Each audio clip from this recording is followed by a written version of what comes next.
The second you walked into your grandmother's house, you knew you were somewhere different.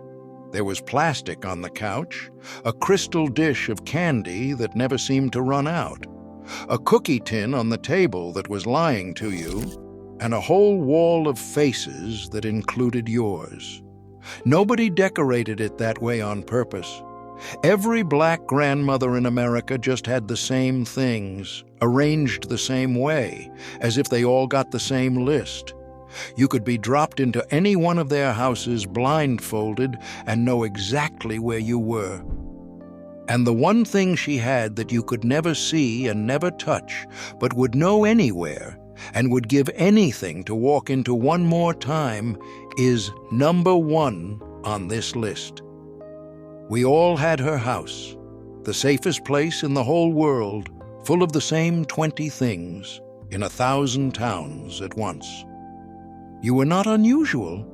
Every one of us grew up with a grandmother whose house ran on hard candy, plastic slipcovers, and a pot of something always going on the stove. It was not fancy. It was holy. And the older you get, the more you understand that every strange little thing in that house was love, dressed up as a decoration you were not allowed to touch. Most of those houses are quiet now, but close your eyes and you are standing in the doorway again. Number 15 is a cookie tin that betrayed every grandchild who ever opened it. Number 8 is something in the refrigerator that was never, ever what the label said it was. And number 2 is the thing she kept right by her chair that meant no matter what, you were about to be all right. These 20 things were never just stuff. They were a grandmother turning a house into the one place on earth where you were completely safe and completely loved. Every one of them, you remember. Hit that subscribe button and let's count down 20 things every black grandmother had in her house that we all remember. Number 20, the plastic on the couch. The good couch was sealed in clear plastic and it stuck to the backs of your legs in the summer. It crackled when you sat. It was cold in winter, and it peeled off your skin with a sound like tape. But underneath, that couch stayed brand new for 30 years, protected from every grandchild who ever visited. For the boy, that plastic couch was just what a grandmother's couch felt like, and he never questioned it once. She was not being fussy. She was protecting the one nice thing she had saved up for. It was not just plastic. It was a woman keeping something nice in a life that did not hand her much. Number 19, the candy dish you couldn't resist. On the table sat a crystal dish full of hard candy, and it was always the same candy. The strawberry ones in the little wrappers, the butterscotch, the peppermints, all slightly stuck together because nobody knew how long they had been there. It did not matter. Getting one was the whole ritual of arriving. For the boy, digging into that dish was the first thing he did every single time he walked in. Every grandmother had that dish, and no grandchild ever knew when it was last refilled. It was not just candy, it was a small sweet thing that said, "Welcome," before she even hugged you. Number 18, the figurines you couldn't touch. A shelf, a curio cabinet, a windowsill, all full of little glass and porcelain treasures you were forbidden to lay a hand on. Glass swans, praying children, ceramic poodles, a whole collection of something, dusted every week and touched by no one. You looked with your eyes and kept your hands behind your back. For the boy, those little figures were treasure he studied for hours and never once got to hold. Collecting delicate things was her joy, a bit of beauty in a hard-working life. It was not just knickknacks. It was a woman surrounding herself with a little beauty she had earned. Number 17, the photos of every grandchild. One wall or every wall covered in framed faces, and you were up there somewhere.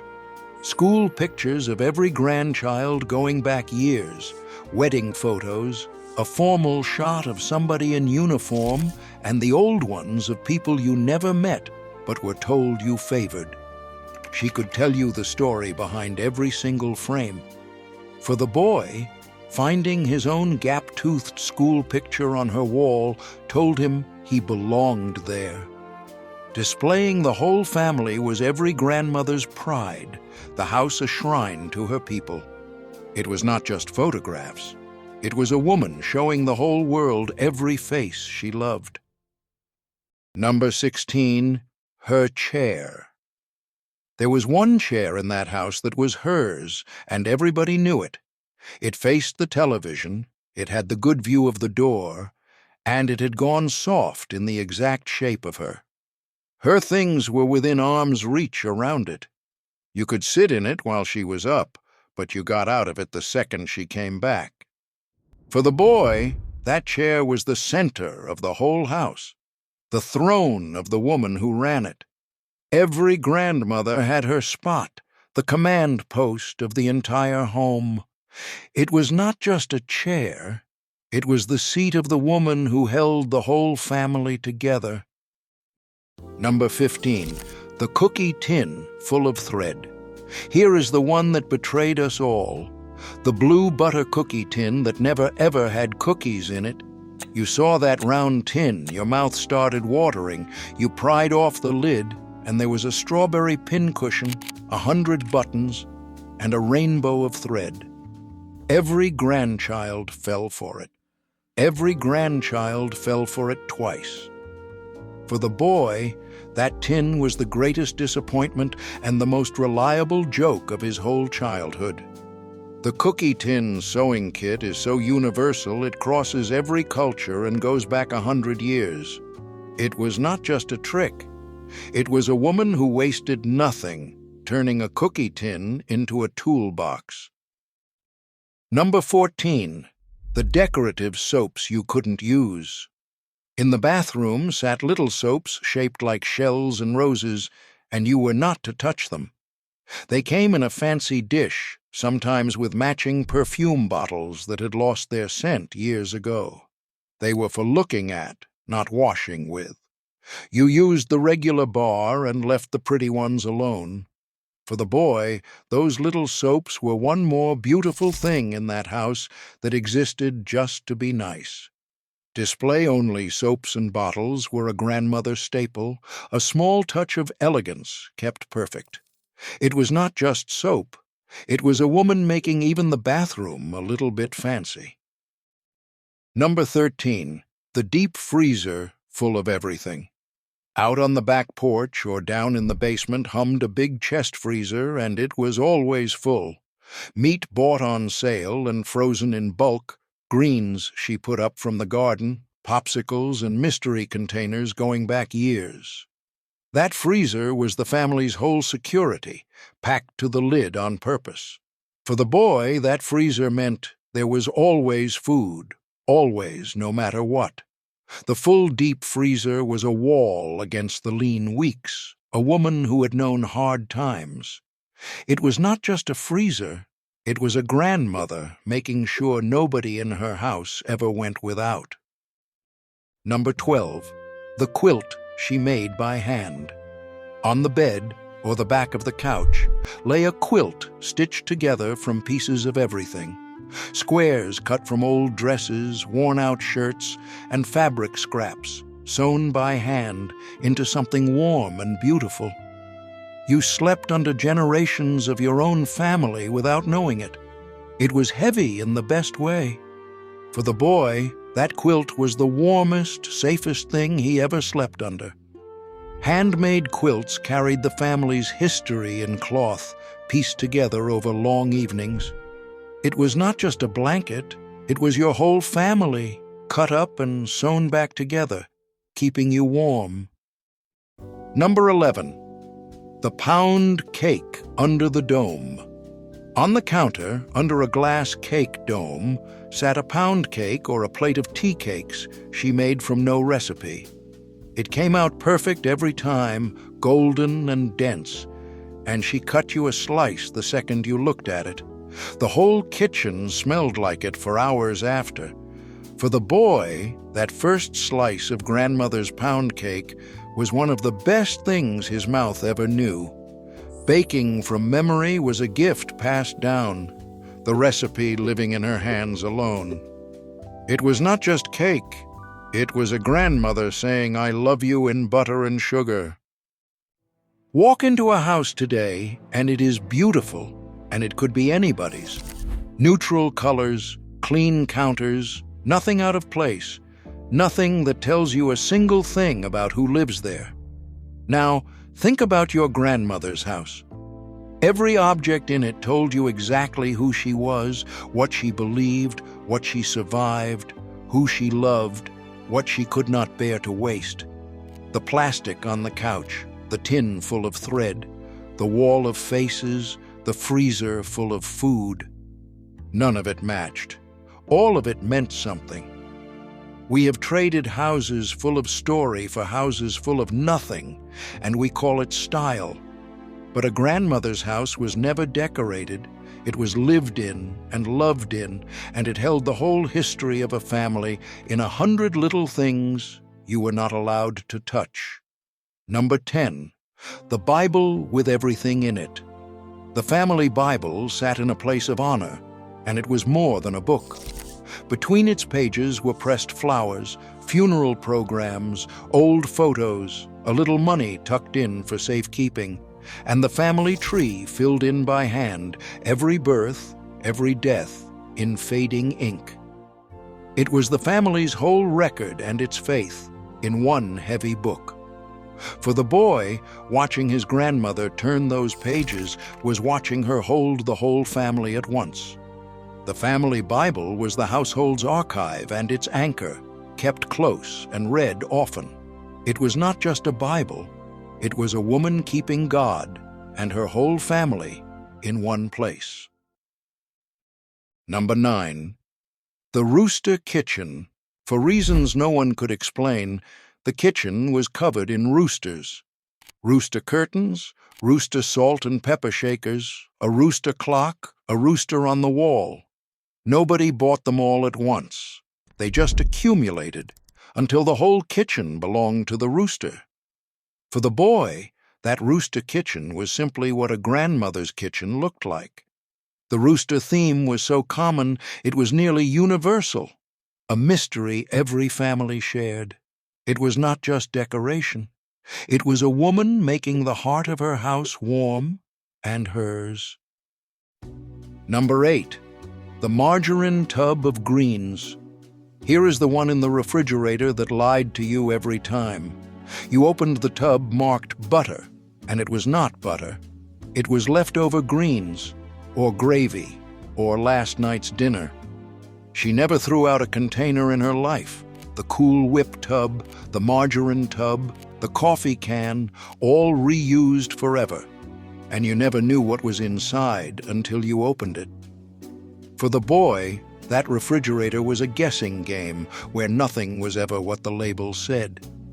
Reusing every container was a whole philosophy of wasting nothing learned in hard times. It was not just leftovers. It was a woman who had learned to save everything, and did, for life. Number 7, the wig on the styrofoam head. On the dresser sat a foam head wearing her good wig, staring at nothing. She had her church wig and her everyday hair, and when she took it off, it went on that faceless head on the dresser, ready for Sunday. As a small child, that head watching you in the dark was genuinely terrifying. For the boy, that wig head was equal parts fascinating and the scariest thing in the whole house. The wig on the foam head sat on dressers everywhere, a grandmother getting ready for church. It was not just a wig, it was a woman keeping herself sharp for the Lord's house. Number 6, the medicine of a whole other era. In her cabinet was a pharmacy from another time, and she trusted every bit of it. Vicks for everything, castor oil, cod liver oil, a headache powder folded in paper, mercurochrome that stained you red, and a spoon of something dark for whatever else ailed you. She had a remedy for it all, and none of it came from a doctor. For the boy, whatever hurt, his grandmother already knew the cure, and he believed her. Home remedies ran the household when a doctor cost more than a family had. It was not just medicine. It was a woman who had kept children alive for 50 years with what she had. Number 5, the bag of bags. Somewhere under the sink on a doorknob in the pantry was a bag absolutely stuffed with more bags. Every plastic grocery bag that ever came into that house got saved, crammed into one bigger bag for a someday use that always came. She would have been offended by the idea of throwing one away. For the boy, that overstuffed bag of bags was just a normal thing every kitchen had. Saving every bag was second nature to a generation that wasted absolutely nothing. It was not just bags. It was a woman who had learned the hard way that everything might be needed. Here is the part of his story we have been circling. Years later, grown, the boy stood in his grandmother's house one last time after she was gone, and every single thing was still exactly where it had always been. The plastic still on the couch, the candy dish still full, the cookie tin still lying about its cookies, the wall of faces still watching, his own among them. Nothing had moved, and yet the whole house was different because the one thing that made it hers was gone. He picked up the pocketbook by her chair, and the peppermints were still in it. And he understood, standing there, that she had spent her whole life turning a plain little house into the safest place he would ever know, one small object at a time, and never once told him that was what she was doing. And the biggest piece of it is still coming. It is number 1. Number 4, the whole house smelled like Sunday. Something was always cooking, and it had usually been cooking for hours. A pot of greens, a roast, beans, a cake in the oven. The kitchen ran all day, and by afternoon the whole house was heavy with it. You smelled dinner from the front door, and you knew you would be fed too much. For the boy, that constant smell of cooking meant he was somewhere he would always be taken care of. A pot always going was the mark of a house that fed everybody who came through it. It was not just cooking, it was a woman whose love came out of the kitchen all day long. Number 3, the front room. Nobody could enter. There was one room kept perfect for company, and you lived your whole childhood without sitting in it. The best furniture, the good lamp, the nice rug, all arranged just so and kept spotless for guests who came twice a year. You walked through it sideways. The real living happened in the back of the house. For the boy, that untouchable room was his grandmother's pride, the one space the world could not wear down. The formal front room was a fixture, the pride of a woman who earned every stick in it. It was not just a room, it was a grandmother's dignity, kept perfect behind an invisible rope. Number 2, the pocketbook by her chair. Here is the one that meant everything was going to be all right. That big purse never left her side. Inside it was the whole world, the peppermints in the crinkling wrappers, a folded tissue, a little money knotted in the corner, a photo gone gray. Whatever you needed, she reached in without looking and produced it, and a peppermint appeared right when you needed one. For the boy, that pocketbook opening meant his grandmother had him, and something good was coming. She carried her whole life on her arm, everything that mattered kept close. It was not just a purse, it was a grandmother who always had exactly what you needed. Number 1.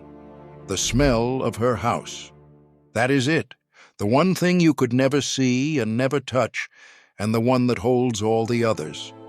It was pine sol and something cooking and a little bit of mothball and her perfume and the years themselves, all mixed into one smell that existed nowhere else on earth. You did not notice it while she was alive, because it was just the smell of being safe. That boy we started with walked into it 1,000 times without once thinking about it. And every single thing on this list, the candy dish, the greens, the quilt, the pocketbook, was really a piece of that one smell, a whole house, and a whole woman, and a whole childhood breathed in at the front door. You would know it in a heartbeat. You will never smell it again. Because when she passed, the smell went with her, and there is no store, no candle, no recipe on earth that can bring it back. That is the thing about a grandmother's house. It was never really about the plastic couch or the cookie tin or the candy dish. It was about a woman who took a plain house and filled it, object by object, with so much love and food and faith and family that walking through the door felt like being wrapped in a quilt. Every strange, wonderful thing in that house was her, saying without words that you were home and you were safe and you were hers. Those houses are mostly gone now, and so are a lot of those women. But if you close your eyes right now, you are standing in her doorway, and you can almost smell it. The candy, the greens, the pine sol, the years. And for just a second, she is still in the kitchen, and you are small again, and everything is going to be all right. That is what she left you. Breathe it in one more time.